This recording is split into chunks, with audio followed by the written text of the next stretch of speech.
السلام عليكم ورحمة الله وبركاته. walaashiin Uma Haaruun.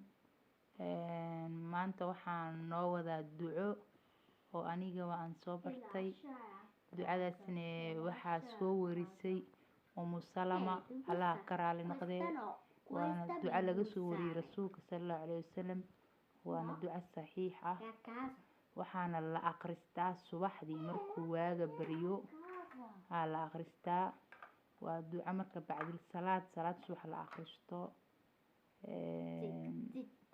اللهم إني أسألك علما نافعا ورزقا طيبا وعملا متقبلا. اللهم إني أسألك علما نافعا ورزقا طيبا وعملا متقبلا. اللهم إني أسألك علما نافعا ورزقا طيبا وعملا متقبلا. aniga si fiican uma aqaano, waxaan isiri waxaa taqaanid walaalaha u gudbi.